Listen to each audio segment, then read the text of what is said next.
I had a lot of books I wanted to read this year, and one of them that I kind of foolishly put on my TBR has been proving very hard to get through because it is gigantic and I have been scared by it.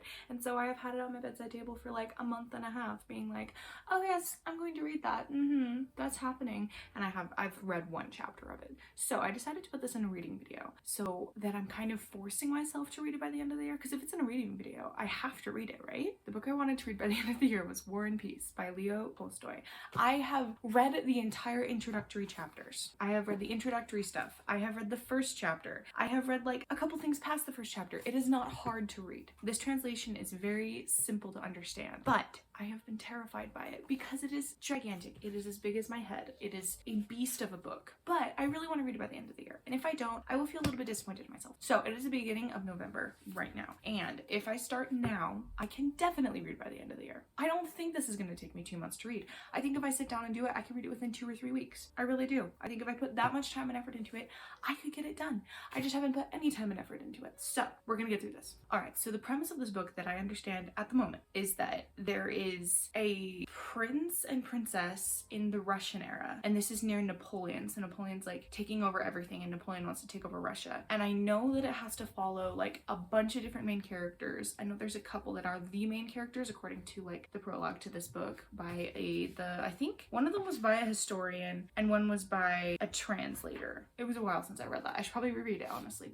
There was like a an introduction by, I have no idea. Yeah, it literally does not tell you who the introduction is by. But the translator wrote a translator's note saying why he decided to translate it the way that he did. And then I read the first chapter. And I know that War and Peace has to do with love and war and peace and heartbreak and sorrow. And I don't know if it has a happy ending. I know nothing about the plot. I just know a couple things. Now, the reason why I really want to read this book is because I read Wonder, I think before I was even in 5th grade. I was rather young.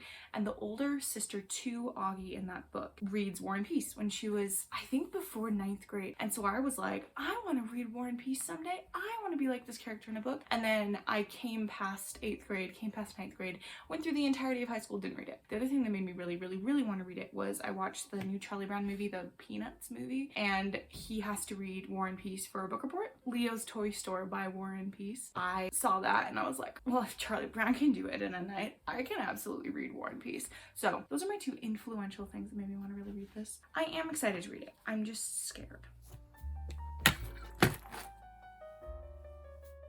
My voice, it sounds so bad. My nose has been clogged the last like 3 days and I don't know why. Like I had this whole thing with like my ears yesterday where it really hurt and my nose started bleeding, but it wasn't my nose, it's like my sinuses. I don't know what's going on. I think it might just be allergies because we have like barometric pressure changes right now. So it could just be like my sinuses hurting from that. I don't know. Anyway, that is not part of this video.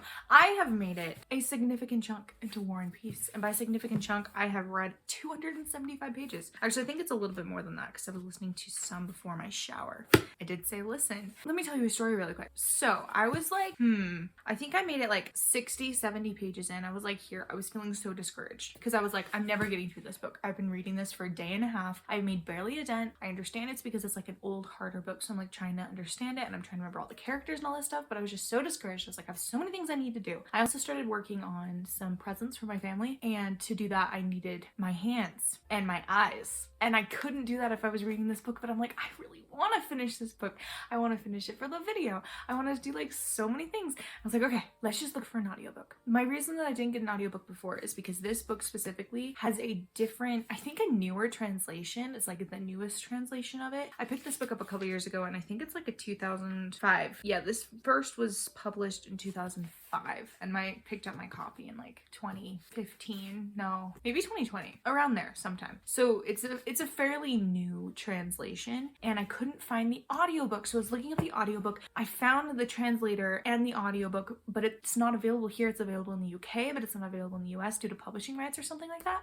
And so I was like, okay, like, can I find another version of it that's like, if not for free, then for cheap? And so I was like, where I could go to Audible. So I was looking on my Kindle subscription because on on Kindle, if you find one that's read and listen, you can listen to the audiobook for free if it's like a Kindle Unlimited read and listen thing. And I found The War and Peace and I was like, oh great, this is wonderful. Also my Libby, there's only one copy on Libby that's an audiobook for some reason. And it was like a 15-week wait. And I was like, nah, I can't wait that long. I'm trying to do this now. Oh, and also my Spotify hours. Number one, I don't have any of them. And for two, it's only 15 hours. And this is literally a 60-hour audiobook. So I was like, okay, let's just go to Audible. And so I found the Kindle Unlimited version. So I was listening to that all yesterday, all at work today. And that version was like a 50-hour audiobook. For some reason, I did not take that as a warning flag. Don't know why. And so I went to the Kindle because it was like Kindle and audiobooks. So I went to the Kindle to see where the words were so I could mark it where it was in this book. And it said that it had 500 pages. And I was like, what? For context, this has 1,300 and something pages in this book. So 500 pages, either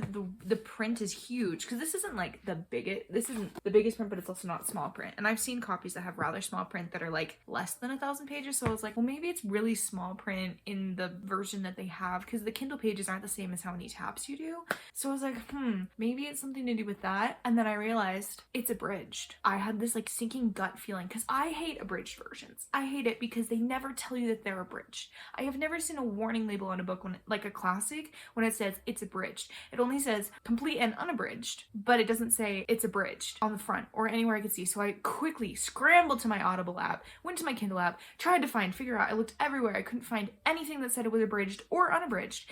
And then I looked in the reviews on, I think, just Amazon.com, and it said, this is cool. I'm glad this book is here. I didn't realize till halfway through that it was an abridged version. I was like, cool, okay, great. But I only read about like 100 pages that way, and I'm pretty sure the stuff that they abridge is mostly at the end. I think there's like moral philosophizing in there, but I don't think it was in those 100 pages that I listened to. So I have since gone to Audible, and I looked and I found there is an Audible like exclusive version that is complete, but I was looking at the reviews and the reviewer was like, the audiobook lady, she like kind of yells at you, and I'm like, I don't really want to deal with that. So I instead looked at all the other versions that they have. I found one that was pretty well reviewed, actually. It only had like 11 reviews, but it had pretty high ratings, and then one of the people said that it was a good audiobook narrator. So I now have that version. I will put it on the screen. I also got like the 99-cent promotion thing for Audible Premium Plus. I have opinions on Audible. I don't really love them as a platform, but it is an easy way to read and listen to audiobooks. I have moral quandaries about this decision I've made, so I'm now going to listen to this book as an audiobook.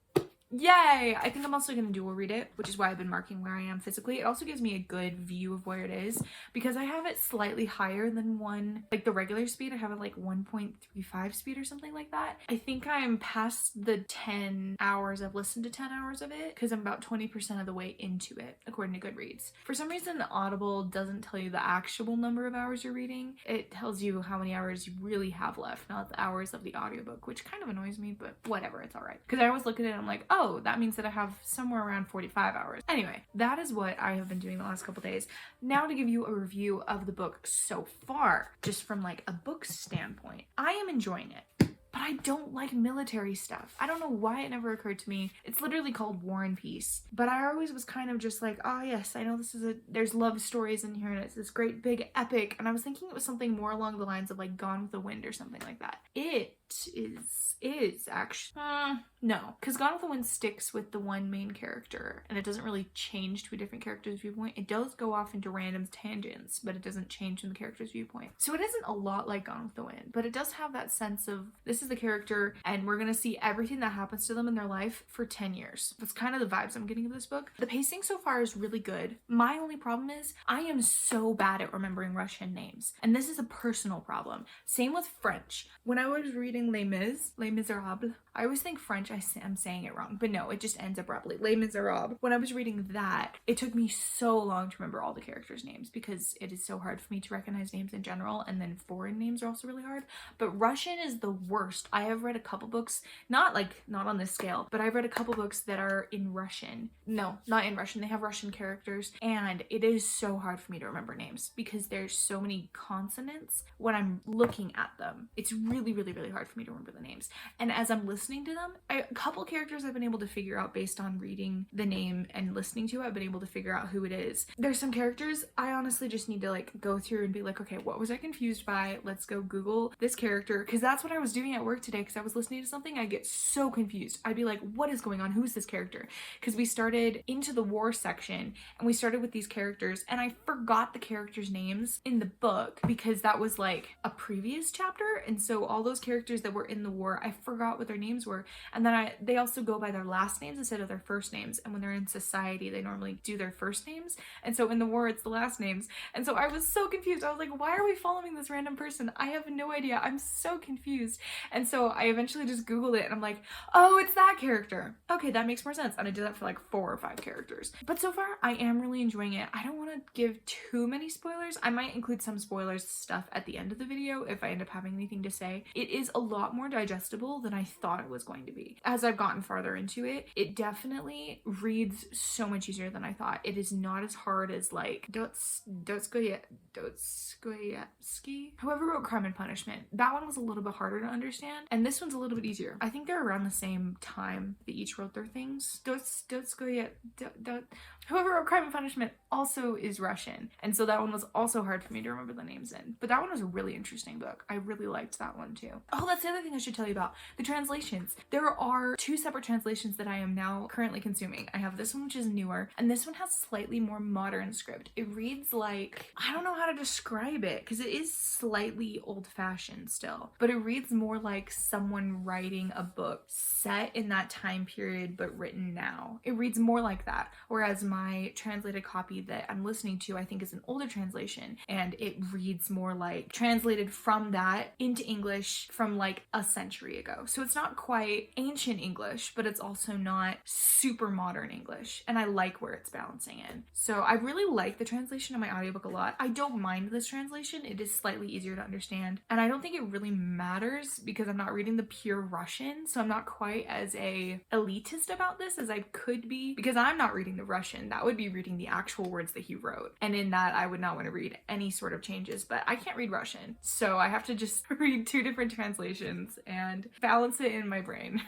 I should tell you who my favorite character is so far, because there's a lot of characters. Oh, drat, what's her name? I think in the audiobook they call her like Maria, but it looks like Mare. Okay, it's Princess Marya, and they say Maria, which I guess makes sense because it's the ya sound. Maria. The one thing he does really, really, really well, Leo Tolstoy, is he tells you that this character is important by giving them a very well-defined and memorable character trait, and then he'll bring that up within talking about them again if it's been a while, between like if you're skipping between chunks of the book, because different sections will shift between taking place with the girls or taking place with the guys, or the guys that are over there or something like that, and he will tell you this is the character that had the fiddly hands. Remember fiddly hands guy? Okay, cool, this is what he's doing now. And he's really good about like signaling to you that you're shifting point of view, you're shifting to a different character, and that's something he's doing remarkably well.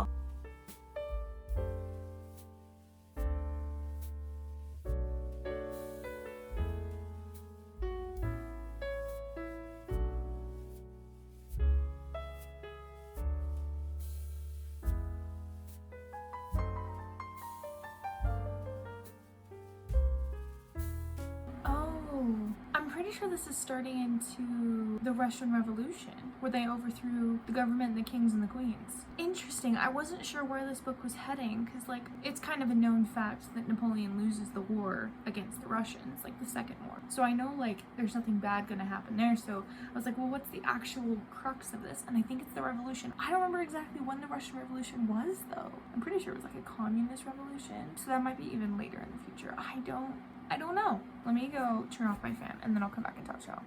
I have made it this far in the book. A good portion of that I was listening to it, and I think I should read a good portion of the next bit of it, because I am paying attention to like 4 sentences and then I kind of zone out, miss 3 words, and then I zone back in, and then those 3 words end up being important because they're a character's name, so I don't know what's going on, so I have to go back. So I'm pretty sure I missed parts of this. I am understanding it, like I understand where I am right now, but I think I've missed words, and that's kind of stressing me out, which makes me even more stressed when I zone out, so then I have to like, it's a thing. I am enjoying it so far. I think I'm just a little bit forcing myself to read it. A little bit. I am very interested. I just don't enjoy war books very much. And I think that's my problem, not the book's problem. It's written very well. I'm kind of regretting that I'm kind of forcing myself to read this book. Not entirely forcing. I chose to read this book, but it is a little bit harder to read than I thought. Like on the graph of how hard I thought it was going to be to read, I thought it was going to be super hard, and then I was like, oh no, this is going to be hard. And now I'm like, okay, it's a little bit hard. So not as hard as the first hard, but enough that it is taking more willpower to understand than I thought it was going to. But I am enjoying it, so that's good. I have about this much left. I think that's about 500 pages, because this is 800 pages that I've finished. I have listened to at least 15 hours on my audiobook, so I think I'm under 20 hours, and that's on Audible, so it deducts hours when you have it a little bit higher than like the regular. So mine is at like 1.35 speed, so it says I have 19 hours left, but I think it's actually around like 22 hours left in the audiobook. It also doesn't tell me what percentage of the way through the audiobook I am, so then I have to go look it up in the book, and then I have to put that in Goodreads. It's a very convoluted system I have going on here. The audiobook is good, but I think I would have liked this book much more if I had just read the whole thing.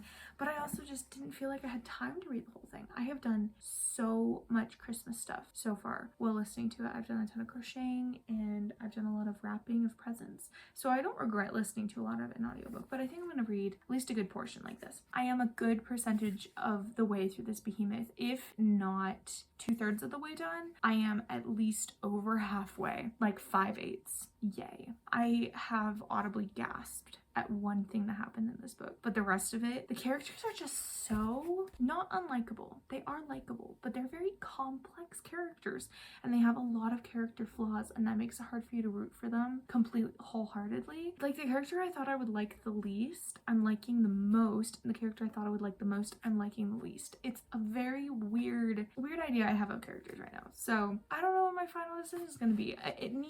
I feel like there's something coming. Obviously there is. There's literally 500 pages left, but I feel like there's something else that's going to be really big at the end, because if there isn't, I don't know if I'm going to rate it very high, because I feel like it's building up to something, but I don't know what it is. I don't know. I think I might have benefited from looking up part of the plot of this book, but then at the same time I didn't want to ruin anything for myself, and I still haven't looked up anything about it, but I don't know where it's going. I can't quite tell with the plot structure and pacing what's going to happen next, which is very interesting. I'm normally very cognizant of that as I'm reading. I know what's going to happen, and I can sense the plot structure, so it's probably good for me to read books that I don't understand the plot structure every once in a while. It's probably good for my brain. Anyway, I'm gonna go read some more. Yay! Got 500 pages, and then this book can go on my shelf and probably never move from my shelf again. 500 pages.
Guys, I am this far in now.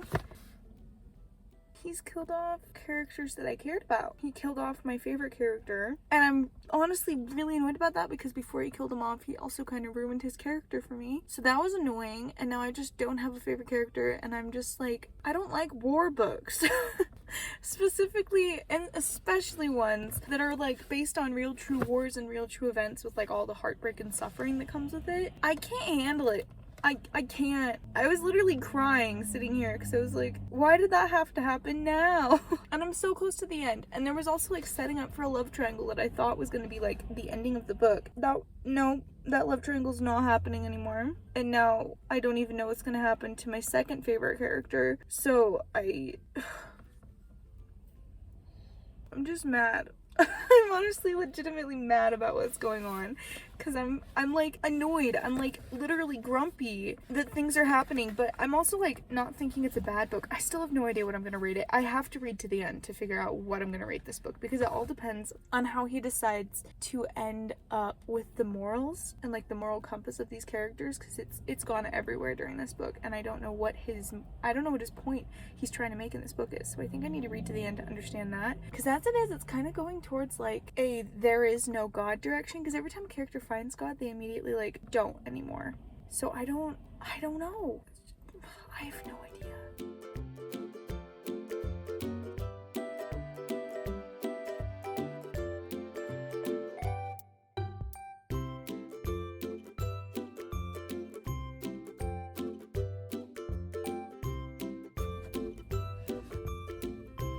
This book hurts to read. Girlfriend. Da da da da.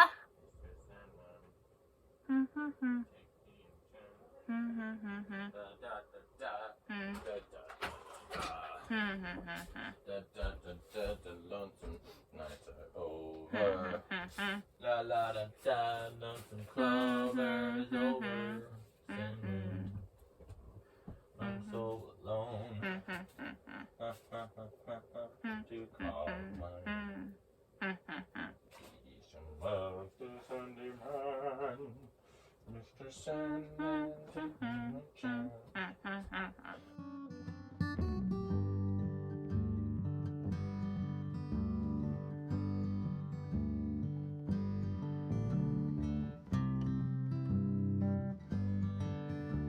I'm falling asleep. I should probably read this when I'm not falling asleep, especially since I feel like this is kind of talking about the moral of the story, you know. Okay, good. We have 5 more chapters of him talking about his ideas on history, which, not gonna lie, is interesting, but it's not what I want to read right now, because I'm a little bit tired.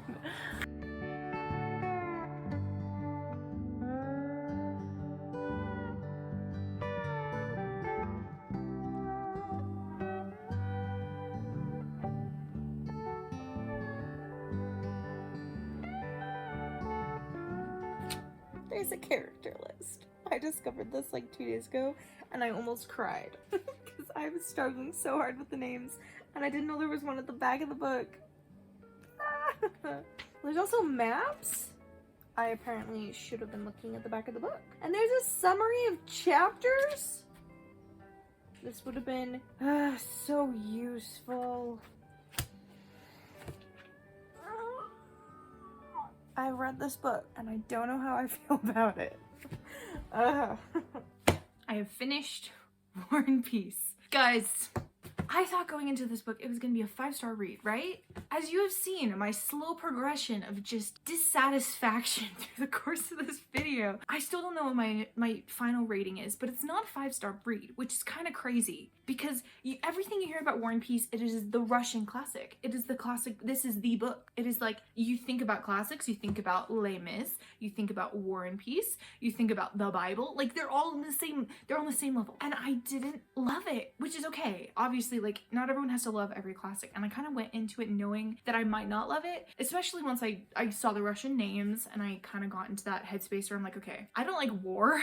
And then just like everything kind of devolved from there. So, okay, let me give you my thoughts. Not going spoilers, because I do think it's worth reading. I do think this book is worth reading. It is a classic for a reason. It was a very good book. It was painful. It was desperately painful. I have a couple clips of myself. I like turned it on once I realized that just like how painful it was.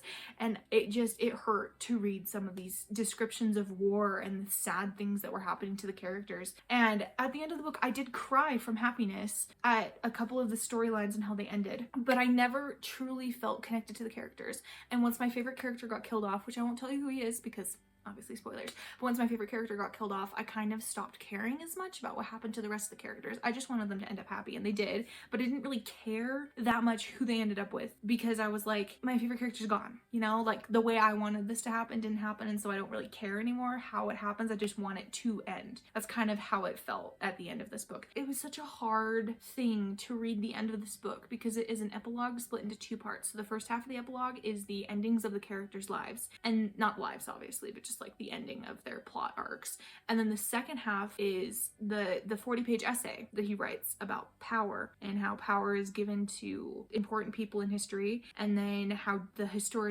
different historians talk about power in different ways, and just all of this stuff. And then it's a 40-page essay at the end of the book, and then the book's over.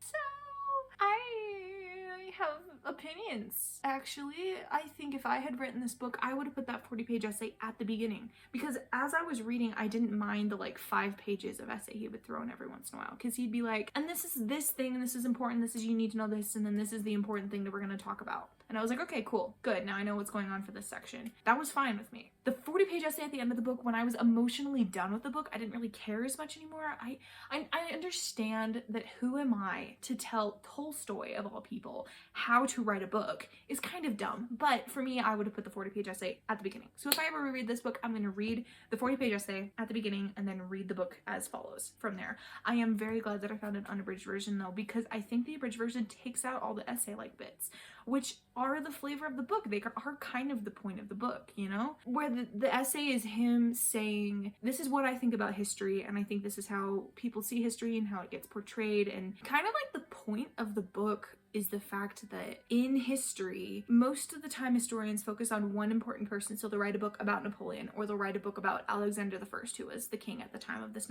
Napoleonic War. Then they'll be like, and because Alexander I did these things, that means that he determined the course of history because of his actions. And Tolstoy's whole thing was kind of, one person cannot determine the course of history. One person can be a guidepost in the course of history, but they don't determine the course of history, because the course of history is determined by the larger mass of people at the bottom who have less decisions in history, but they guide it more. So I think one of the lines was, there's an inverse correlation between the more people at the bottom, like the peasants and the people that are actually in the war, and the commander at top, where the commander has more say in orders and stuff like that, but they have less power to control the course of history, because they're not all the people, and the people at the bottom have less power to do orders and stuff like that, but they have more power of the course of history because they're doing more things.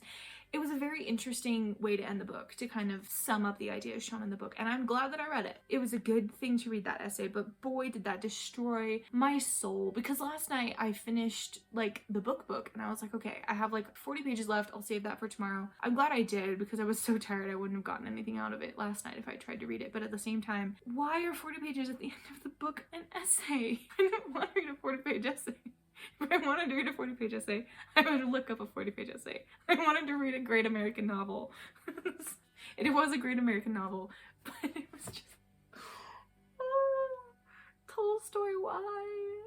It has to do with the morals of the characters. The reason I stopped really caring about them was because he does try to go into the whole people are nuanced and they go through arcs in their lives, and all the characters did go through some sort of an arc. Like, they start pretty low and they go through some terrible stuff and they end up at a better place than they were at the beginning.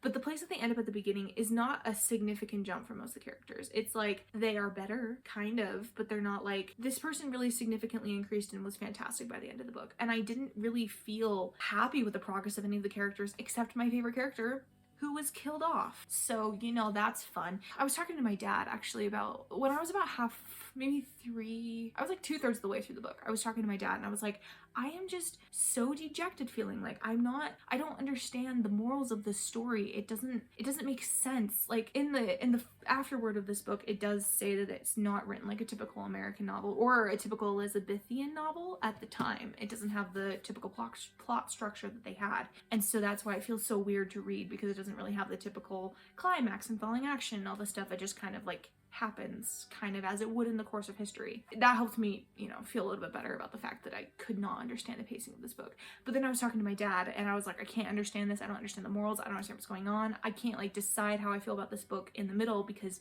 I don't have a good guidepost as to how far I am through these characters' lives. I don't know what's going to happen next. I'm not as well versed in history. And so it was so confusing to me to try to figure out how I was supposed to feel about these characters when they were in these really low points in their lives. And I was talking to my dad and he said, yeah, when I read Anna Karenina, which is another book by Leo Tolstoy, I was in moral pain the whole time because the book starts off with this moral high point and then kind of undermines its own moral through the whole book. And I was like, yes, that's what it feels like. It feels like the book starts with a moral high point and then you see all the horrors of war and then it kind of ends at another high point, but you're not sure what you're supposed to take out of that, morally speaking. As a historical way, I know how I'm supposed to take out of that. I know I'm supposed to treat history as take it with a grain of salt. History is written by the conquerors, like all this stuff. It's a good example of that. But morally, I have no idea if Leo Tolstoy himself believed in God. I don't know how he felt about that. It didn't feel like a enlightening book. It felt like a darkening book where you read it and you feel sadder going through it than you were when you started. It doesn't end in a very happy ending, really. And the ending of it kind of feels like it's setting up for another novel, which is so weird because you just finished this whole big book and it kind of feels like it's starting the end of a novel. But when I read the end, like the afterword, which always read afterwards and forwards on stuff like this because it will help you understand it better. But the afterword basically said that he wanted to write a book about this set of, what was it called? It was drafted as a novel about the Decembrists, a group of liberal army officers who rose up in a failed attempt to impose a constitution on the Tsar in December 1825. And it basically says that in the original version of the novel, he had it all drafted out, and then he realized the roots of these people occurred around this time period, so he wrote the book around the roots of the Decembrists. So the end of the book is sort of set up as this is how the Decembrists came about, and this is like the beginning of their order, which is interesting if I had known that that was a thing.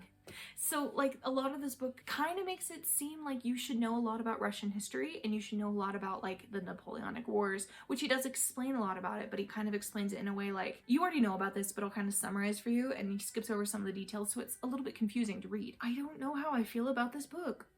I wanted to read this book for so long, and I had this like, you know when you have a like big hyped up thing in your brain where you're like, this book, it's gonna change my life. I'm gonna just be a different person because of this book. I do think that I'm gonna think about history differently, but I don't think I'm going to massively dwell over the characters. I will think about some scenes, maybe. There were some impactful things in it, but I still don't think this is one of my favorite books I've ever read. I was gonna say written. I did not write this book. I think it might be a 3-star, which is kind of crazy. Maybe not a 3-star. It's somewhere between a 3 and a 4. It's not a bad book by any sense of the word, but I don't think it was for me, which is crazy because you never, I was literally just talking to my siblings about this right before I filmed this clip. Hi, they're probably watching. We were talking about this in comparison to Les Mis specifically because my sister has read Les Mis, and I was talking about it and she was like, in Les Mis you get like the big long essays, but they lead into the book and they're important to know what the plot, and I was like, yes! They're important to the plot. This is important to his idea, but it's not important to the plot specifically. And it just makes it kind of harder to read. But I'm so glad I didn't read an annotated version because it wouldn't have been the full real book, you know? I never like annotated versions. They drive me crazy. I think I already had a rant about this earlier. Books are difficult, especially when they're classics, to rate because you feel dumb rating them anything other than a 5-star because it's a classic, you know? But at the same time, ratings are so subjective because they are how you felt reading a book. And this book made me, it was a slog to get through. I'm gonna be completely honest. It was a slog. It was so hard. This book, I am finishing this video on the 20th of November. I think I started it the 2nd or something like that. It was very early in the month I started this video. And I slogged through this book. I think there was a small amount of this book I was actually enjoying reading, and then it just got harder and harder to read ever since then. Oh, trigger warnings. So this book has some pretty descriptive images of death. It has some swear words. It has some allusions to sex. It doesn't really have it specifically. It has some just like really messed up stuff that happens because it's a war. So, you know, that's gonna happen. It is a very hard read. I do think it is. If you have the drive to read it at some point and you want to read it, I recommend reading it maybe past teenagerhood though, because, you know, I think if I'd read this as a teenager, not only would have everything gone over my head, I just would not have enjoyed it at all, and I would have felt bad for not enjoying it. So I think it's better that I'm at a place in my life where I don't feel bad about not enjoying it. I feel a little bit disappointed that I didn't enjoy it and I spent this much time reading a book that I didn't enjoy, but I can now say definitively that I have read War and Peace. I read it. I'm so excited that I've read it. I get to put this on my shelf now. Oh, I'm so excited. This book is a newer translation of it. I think I started talking about this earlier on. Now that I'm at the end, I can tell you definitively how I feel about the different translations.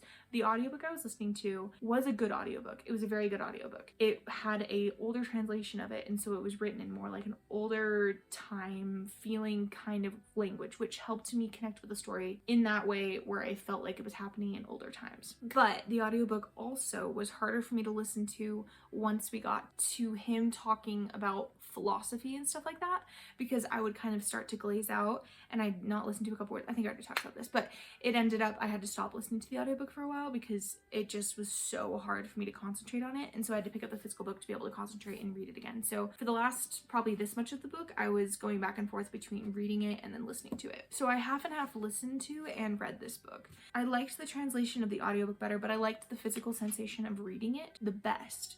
But I didn't love the translation in this one as much because it felt more wrong to read a newer translation. Oh, sorry, I'm back. My camera angle has probably changed a little bit because my iPhone storage was too full.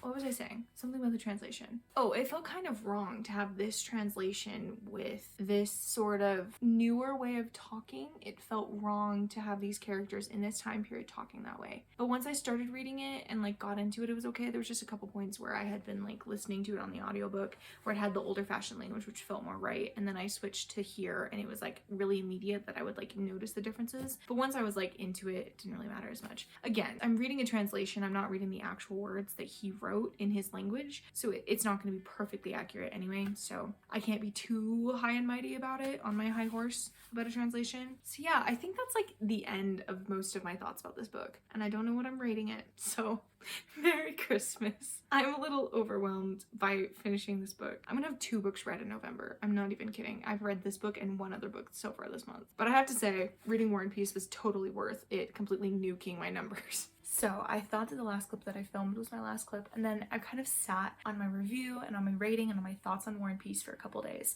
And now I can give you my actual final thoughts on it because I also read a short story, not a short story, it's an essay by George Orwell about Tolkien and his views on Shakespeare.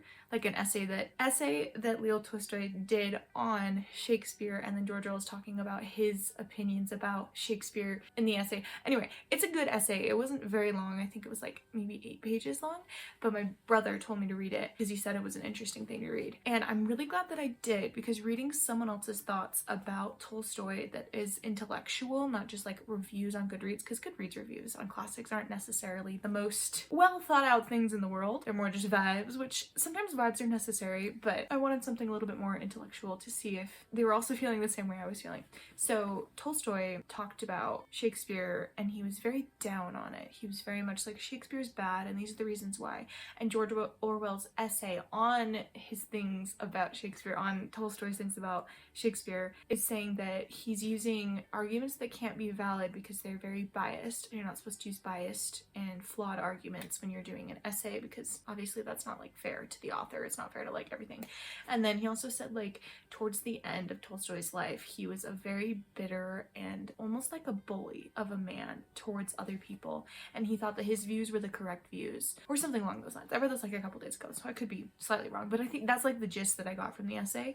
And it was very nice to read that because that is kind of how I felt about War and Peace. It felt like his opinions are the ones that were right. It kind of felt like he was kind of smashing me over the head with his opinions in this gigantic book. So it kind of hits hard. It kind of feels like he's saying my opinions are the only opinions that are valid. And so while I was reading it, I was trying to engage with the work in the way that you're supposed to, where you're supposed to think about it as the way the author's thinking about it and try to get in the headspace of the author. Because there's no fun to read a book when you're not trying to think of it the way that the author thought of it. And so I was trying to think of it that way, but I don't think I agree with Tolstoy. I don't agree with his opinions on a lot of things. I agree that war is wrong. The book is kind of saying like wars are wrong, we shouldn't do them. And I agree agree with that, but his opinions on characters is really what got me, because when you're reading a book, you're wanting to read a book for characters. And all the reviews that I see say, the characters are fantastic and we care about them and all this stuff. And I'm like, I didn't care about the characters at all. My favorite character got his character ruined and then killed off. And the rest of them I didn't really care about. I cared what was going to happen to them because I was invested. I'd read this many pages, but it didn't end satisfactorily for the characters. It didn't end satisfactorily for me. It felt unfinished, which is so bizarre to say about a book that is this long. It felt unfinished, and it felt like there was more to be said about these topics that didn't get said because he didn't want to do it anymore. Towards the end of the book, a lot of the reviews that I read said that it kind of just went in the plot, where it like built up to kind of a climax and then just kind of ended quickly, where it felt like the climax should have been a little bit farther in the book, but the climax was here, and then these things you think are important aren't very much. So like the romances and stuff, just for instance, they kind of like reach a peak and then the next thing you know they're married, and you're like, yeah, I would have loved to see a couple more things there. Like, it felt so unfinished. And the characters, to me, all of these would have been fine if it didn't have the worst flaw of having the characters have character growth that we don't see, that doesn't feel acknowledged by the readers, that doesn't feel real, it doesn't feel like, oh yes, this makes sense. Like, it makes sense that this character came from this point and is now at this point. The characters at the end are great characters, they're great, but they're not the same characters at the beginning. They didn't have relatable character growth that made sense to the reader, at least to me. And I was trying to pay attention. That's the thing that like was kind of messing me up while I was reading the book, was I was trying really hard to pay attention and to note the names and to understand what was going on. I was trying to like understand this book, and it felt like everything I did to try to understand the book, the more the book was trying to push me away, trying to be like, no, you can't understand this character because it's going through something so deep that you will never understand. It's kind of what it felt like, where I was just trying to understand the character.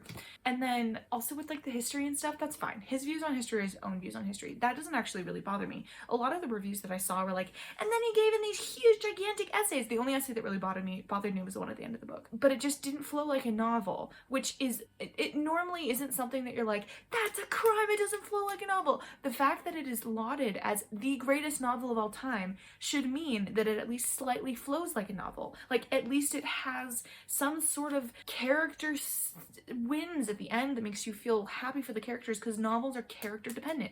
Novels are about characters, and sometimes they're about events that happen, but it didn't feel like the novel was about the events that happen. It felt like it was supposed to be about the characters, and that's why it felt so unfinished and unsatisfactory. So I ended up giving it a 3.75 stars, because I just feel like it wasted not my time. I'm so glad I read this book, but it wasted my brain power. Like, I spent so much time trying to understand this book that didn't want me to understand it, and that is annoying. So, I don't know. I think it is a good book. I don't think it's a book that's a bad book. I think it is worth having read. I don't know if it was worth my energy to read it right now, but it was worth having read. And I do recommend reading it. That's the funny thing. I recommend reading this book because it was a very interesting experience. I do think if you read it, you shouldn't find an annotated version, because I think the essays are a very important part of the book, and without them it won't make as much sense, because that's kind of how he ties his ideas together, and it kind of is where the moral of the story comes from, is from him saying, this is the moral of the story, you know, kind of boldly in your face. It's a very interesting book. I'm glad I read it. I think maybe when I'm older I might reread it and see if I have a different opinion, because sometimes I've gone back on books that I read when I was younger and I had a really strong opinion about them, and now I'm like, it was actually totally fine. It was a fine book. So I might reread it at some point and see if I have a wrong opinion on this book. But for now, that's my opinion on this book. Yay! I'm so glad it's read. You can tell it's like kind of beat up and battered and torn now. Like where my hands were on the book, it's all faded and a little bit worn. And that actually makes me happy, because it used to sit on my shelf pristine and untouched. And now it's like, it's a little warped, it's a little funky, the pages are a little bit bent in places, and that makes me happy. It has been read. Yay. Anyway, goodbye guys, happy Bookmas. I'm glad this came out in time for Bookmas. I was a little worried for a second there that this video was not going to be out in time, but it is out in time. So I hope you enjoyed my reading experience of this, the viewing of my reading experience more than I enjoyed the reading experience of this book. So I will see you in the next video, which should hopefully be tomorrow if all goes according to plan, and I love you all. Goodbye. Mwah.